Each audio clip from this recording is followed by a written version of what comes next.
Hey guys, it's Kim out for Stranger Things, Season 2, Episode 2, Trick or Treat Freak, and I was definitely really looking forward to this episode. You guys know I absolutely loved the season premiere. I just thought it was the perfect way to get us back into the series. By the way, guys, once again, sorry I've not been able to make a lot of videos.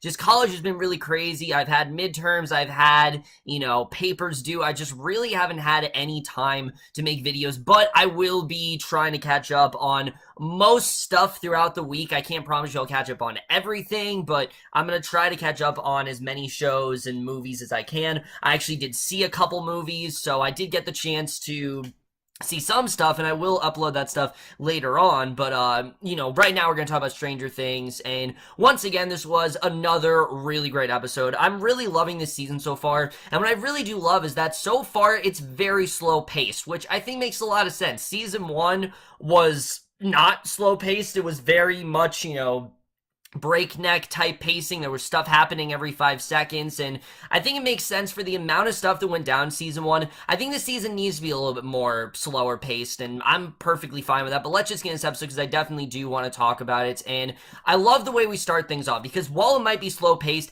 it doesn't mean we're not getting payoff. It doesn't mean that nothing is happening, because there is stuff happening. Right in the beginning, we basically find out what 11 has been up to. We see after destroying the Demogorgon, she wakes up in the Upside Down, and she staggers through the alternate school, calling to Mike, and, we knew very well that 11 wasn't going to die. There was no way they were just going to get rid of Millie Bobby Brown that early on. She is way too good for them to lose her, and she sees a light in the distance, goes to investigate, discovers it's a portal to the real world, and there are government men on the other side. She ducks out of sight so they don't see her, and once they go, she reaches through, discovers that the real school is actually on the other side, so she concentrates and fully opens the portal, steps through, and makes her way to Mike's house, but sees the police outside, and inside, government are telling the Wheelers to not talk about what happened, and you can tell she wants to go back to Mike. And what I really love is that you see that the feelings that Mike have for 11, they're mutual. She really does care about him. She wants to be with him, but she just can't, because she knows that she's just gonna make things worse. Again,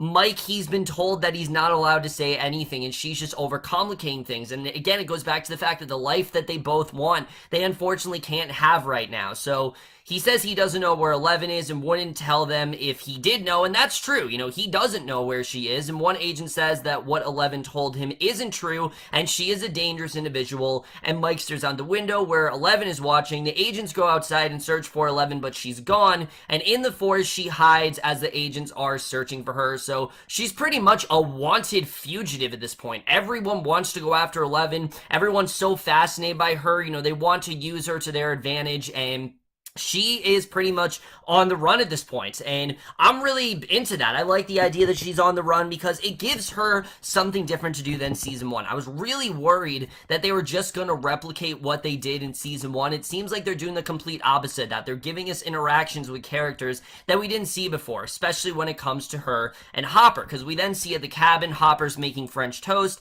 He turns to 11 wearing a sheet for Halloween. She points out that they wouldn't see her if she was wearing a costume, and you can tell that she's very anxious. She really wants to see her friends again, specifically Mike. She just really misses them, and Hopper tells her that he doesn't care, and he warns it's a risk and that they don't take risks, and he tells her to eat breakfast. So 11 sits down and sulks, and Hopper says that he'll buy some candy. They'll sit around, eat it, and watch scary movies, so she agrees to do it and makes Hopper promise that he'll be there by 5:15. So he ruffles her hair, and they smile, and I really do like the dynamic that these two really do have. You definitely do see sort of a father-daughter thing there. I've talked about this before. 11 really is kind of the daughter that, Hopper wishes that he still had. He lost his daughter last year, and I feel like this is kind of his way of, kind of reconciling with that. No, this isn't his daughter, but in a sense, he is sort of a father to someone, and I definitely really like seeing that here.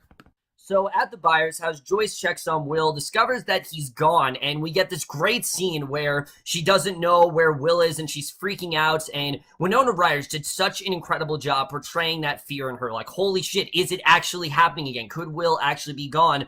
luckily, he is in fact just in the bathroom peeing, and once he's done, she gets him into his Ghostbusters Halloween costume. And this is one of the things that I think everyone was really looking forward to. One of the first pictures we ever saw for Stranger Things Season 2 were all the boys dressed up in Halloween costumes and, in the Ghostbuster suit specifically, and that is essentially what we end up getting here, and it was a lot of fun. She notices his sketches of the demon and asks what they are, and Will says that it's nothing and to just ignore it, but we know that's definitely not the case. There is clearly some greater evil after Will, but right now he's just kind of ignoring it, and Joyce wonders if he had another episode, and Will claims it's a sketch for a story that he's writing, and I think the reason he's doing this because he doesn't want her to be concerned. I mean, Joyce was so manic and just so constantly worried and really just not okay at all. I mean, she was always freaking out. She thought, everything, she was just paranoid about pretty much everything. So I think he's really trying to ease that, paranoia away and trying to get her to a more comforting place. She's happy now, and I think he just kind of wants her to stay there, and it makes sense. And again, Noah Schnapp is doing an incredible job with really deepening the layers of this character, and I'm really loving that. I was very worried that Will was going to stick out, and he's doing amazing work so far this season. So all the parents take photos of their sons in costumes, and seeing Mike complain that Lucas came as Venkman instead of Winston, and Dustin notices that no one else is wearing costumes, stuff like that. That is the stuff I love on the show. Just the small interplay between the three, them arguing over which Ghostbuster they want to be, and them realizing that no one else is dressed up. I mean, that's one of the best parts of the show, is just seeing the boys, be friends, and seeing them, sort of, quip, give all these quips, and I love seeing that, and, basically, everyone laughs at them as they go inside. Max skates by, and Dustin asks if they're gonna do it. Lucas points out that they look like nerds. They freeze up, and Max then walks away. So they're still really creeping her out, but they do, in fact, Max has become a lot more integral to the story in this episode. But Joyce then shows Hopper Will's sketch in the area outside the house that matches the area in the sketch, and she wonders why Will lied to him and figures that what Will is seeing is, in fact, real. And Hopper says that they're simply just flashbacks, and warns that all the doctors will tell Joyce the same thing about Will suffering from trauma. So he tells Joyce that nothing will go back to the way it was, but it will get better in time. And I very much agree with that. It's not going to be like it ever was, but things are going, she's always going to have that worry that Will disappear. She's always going to have that fear that it could happen again. But things are going to get better, and I do like that Hopper is very optimistic in that way. So they share his cigarette, and he reminds her that they used to do the same thing in elementary school. And again, it's reiterating the fact that these two have known each other for a long time. And after a moment, Joyce says that she just simply wants to start to be over. She just wants to move on. She wants to go on with her life, and she's hoping that they don't have to face another demon. And again, it's kind of bittersweet because you definitely know there's something out there. This is far from over. I mean, this is season 2. We know definitely there is some greater evil out there, and you want it to be over for her, but you know that's definitely not the case, and it's just kind of sad to see. But at Hawkins' lab, a soldier puts on a protective suit and enters the portal to the Upside Down, and Owens and his people monitor him through his helmet cameras. He goes to the equipment that they've set up and replaces a burned out part, and he reviews the tapes of his sessions with Will, and Owens again remains a bit of a mystery. We don't really know what he's trying to do. It seems like he's just kind of examining things and investigating what's going on. So again, not really much to say about his character, except Paul Reiser's doing a really good job so far.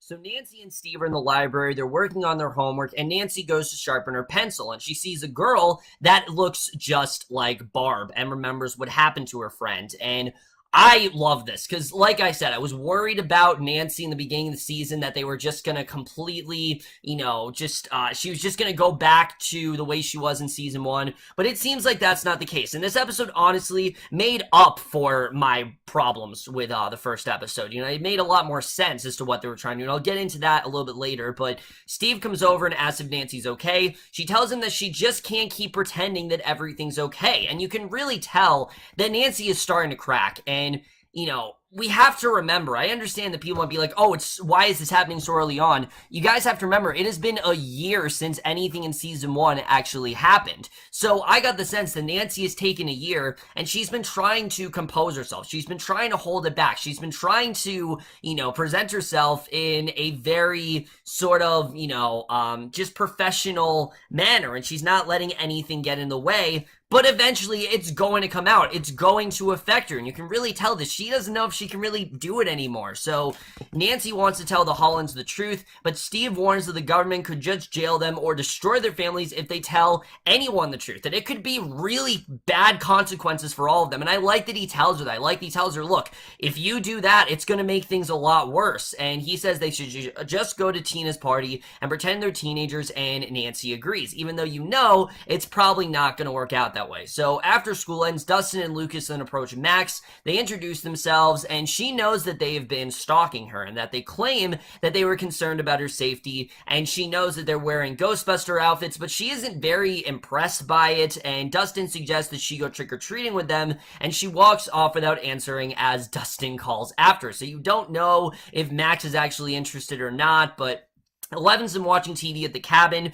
She changes the channels with her mind, and I really love this. Again, I definitely did get a bit of an E.T. vibe from this, but I'm also getting the sense that 11, she's just trying to be normal. I mean, this is stuff that she's really not used to. She's not used to a TV, and this is really the only access she has to the outside world right now. Remember, she's on the run. She can't really go outside, so the only access that she really has is that TV, and as she watches a soap opera, she hears a chittering noise, looks outside, and there's a squirrel on the feeder, and she stares at it, remembering, and we go back to the past where she telekinetically slams a squirrel into a tree, killing it, cooks it over a fire, and I mean, she kind of had to. That was the only food she had. A hunter comes up, asks who she is and why she's there, and she telekinetically lifts a burning piece of wood, kills the man, and again, I think that's mainly because she, if he took one look at her, he would know, holy shit, you're 11, you're the girl that they've been looking for, and he would try to expose her. So she had to do what she can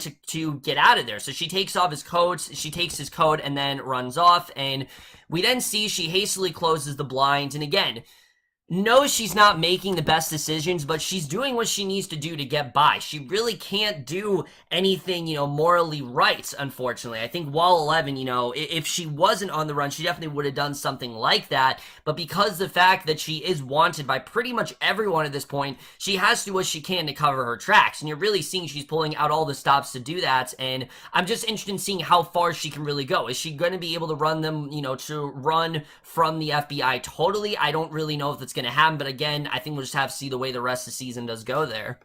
So Hopper arrives at the police station. He parks next to Eugene's truck with his poisoned pumpkins inside, and Eugene says that Meryl poisoned his pumpkins, and he has an alibi for when Meryl accused him. So the man tells Hopper that he didn't actually see Meryl poison the pumpkins, and Hopper points out it's a cold October, so obviously, there's definitely some going on there, and Eugene says he's been raising a pumpkin a long time, and none of them have seen anything like it, and he tells Hopper that Meryl hit a lot of pumpkin fields, and Hopper then takes down the names. So Max then goes over to Billy's car, and once again, Billy remains just a bit of one of the weaker spots of the season. I like what Dacre Montgomery's doing in this role, but this character so far, he's just very one note. He says that he's, that she's late. He tells her that she's skating home. She gets in the car. He drives them both home. Billy complains that Hawkins is shit, and when Max says that it isn't so bad, he opens the window, says that it smells like cow shit, and the face that he gives her is like the face of true evil. Like this guy, there's really no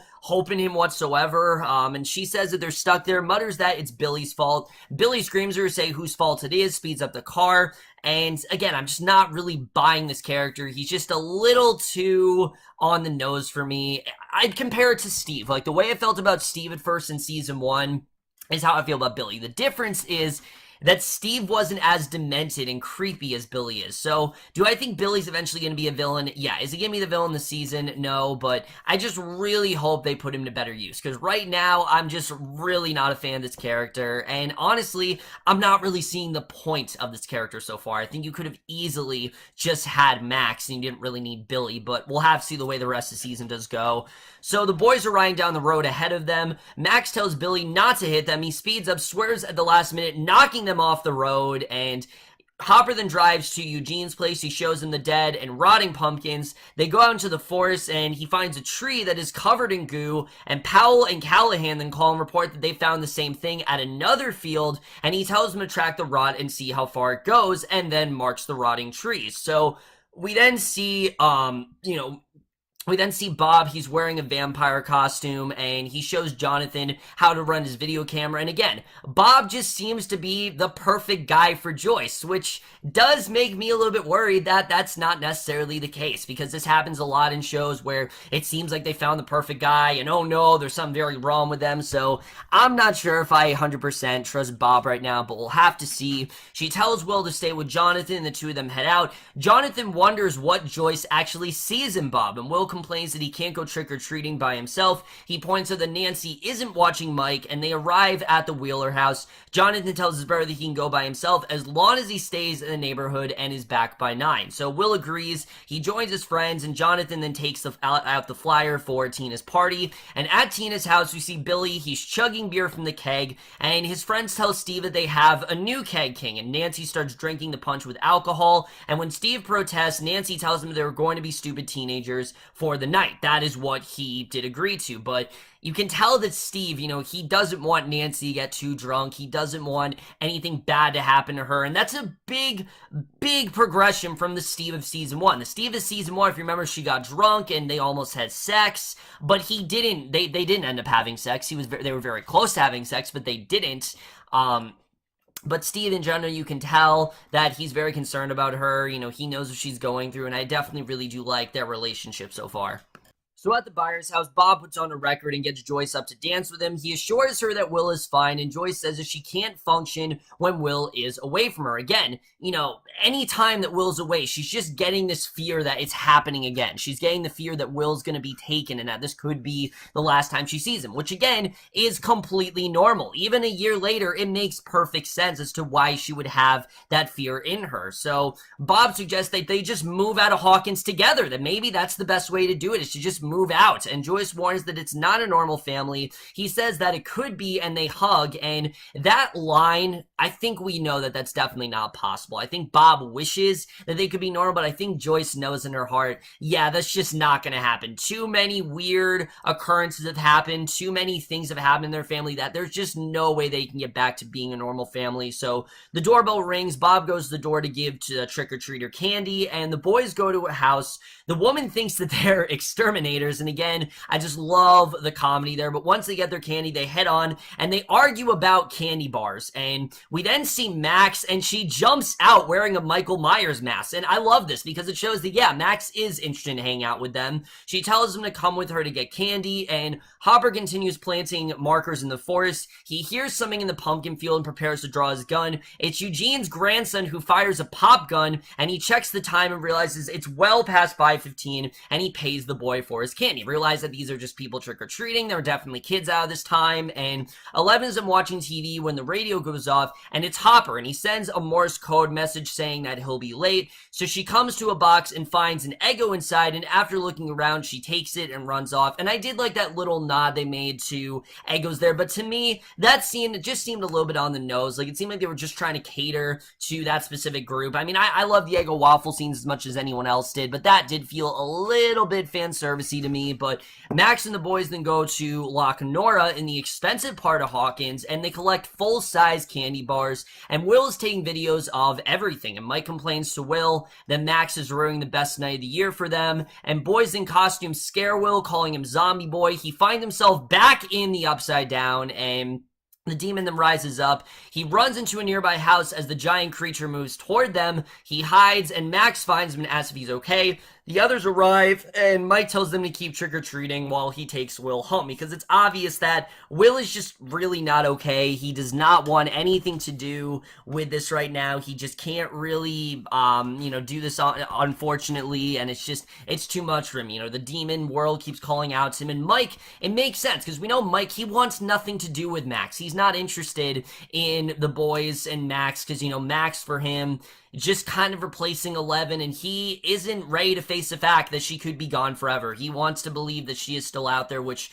we know she very well is, and I do like that Mike still has that fear in him. So Jonathan arrives at the party, and a goth girl, Samantha, introduces herself. He looks around, he sees Nancy drunkily dancing with Steve, and she staggers off to get some more punch. Steve tells her they've had enough. They argue, and Nancy spills the punch all over her sweater, and angrily she goes to the bathroom to rinse it off, and we get what might be Natalia Dyer's best best performance in the show. I love this scene from her. He follows her, offers to take her home, and she tells him that he's bullshit because they're just pretending that everything is okay. And they're just essentially putting on a mask, acting like nothing happened when they are the reason that Barb got killed. And she's not wrong. I mean, if you remember, Barb was killed because Nancy just kind of forgot about her and that Nancy just kind of let her on her own. And that's kind of what happened to Barb. So Steve is hurt when she says that they're acting like they're in love. Nancy insists that it's all bullshit. And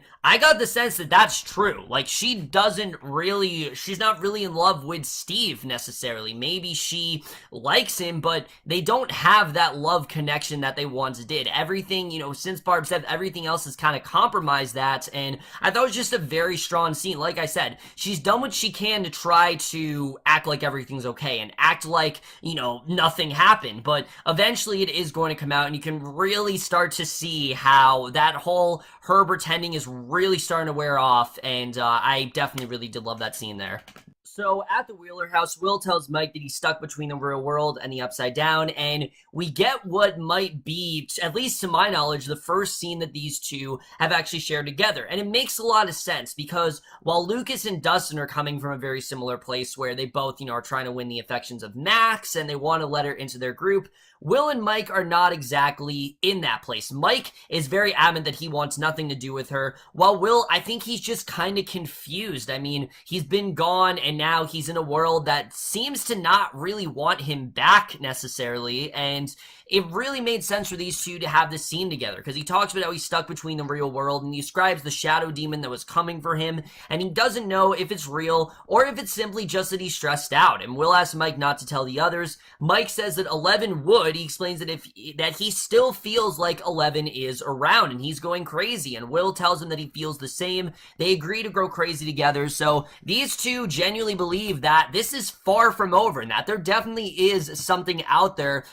even though everyone else is telling him that's not the case. And I definitely did enjoy seeing that. I like seeing how similar these two are, and I thought that was a very strong scene. But Jonathan then drives a passed out Nancy home. He gets her to her bed, takes off her shoes, covers her over. She mutters Jonathan's name before passing out again, and I really did like that scene showing how much he cares for her, and I think eventually these two are going to end up together. It's not going to happen this season. There's too much going on with both of them, but Jim then arrives at the cabin. He knocks on the door. 11 doesn't let him in, and Hopper calls through the door, apologizing for being late. She finally opens the locks, and Hopper goes in to find her watching TV in the next room, and Hopper says that he lost track of time, but 11 doesn't open the door, and he sits down and calls out he's going to eat all the candy, and inside she keeps flipping through the channels. She turns the TV to a blank channel, puts on a blindfold, and then concentrates. And again, I just saw this as like this is her only access to the real world, and she's just kind of making the best of it. But she finds herself in a black void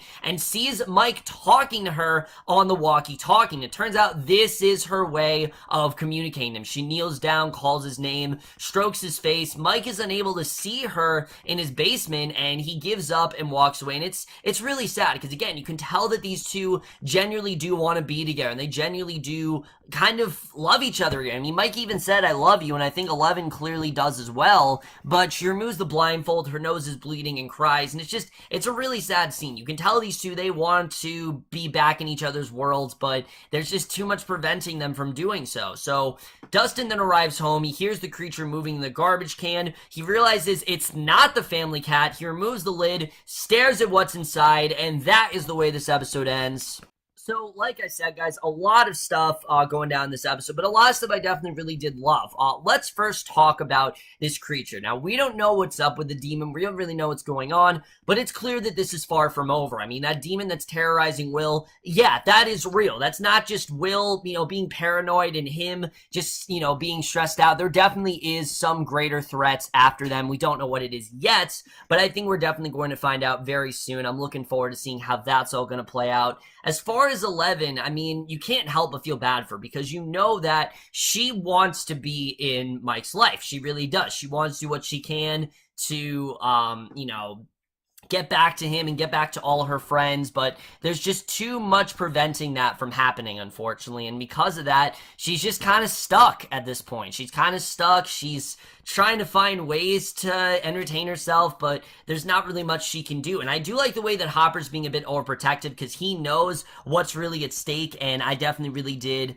love seeing that. But I also thought this was a particularly strong episode for Will and Mike, like I said, because you really do see where these two are coming from. Mike, you know, he believes that 11 is still out there, and he thinks that 11, you know, still wants to make contact, which is true. We know that 11 is very much still out there. Will believes that this isn't over. That as well is true, and I think these two, they're really going to be the ones that are most, you know, adamant about this not being over, and that there definitely is still something out there, while Mike and Luke, you know, Dustin and Lucas are way too focused on Max, which, let me just say, I love the way the show's hailing her so far. She's not too far ahead of Dustin, Mike, and Lucas. You know, she definitely is a little bit ahead of them, but she's also not too weak either, so it's not like they're bullying her. So when they're going after her, it's not like she's weak and she's, you know, more of a victim in that way, but she's also not you know, she's also not sort of harassing them. She's also not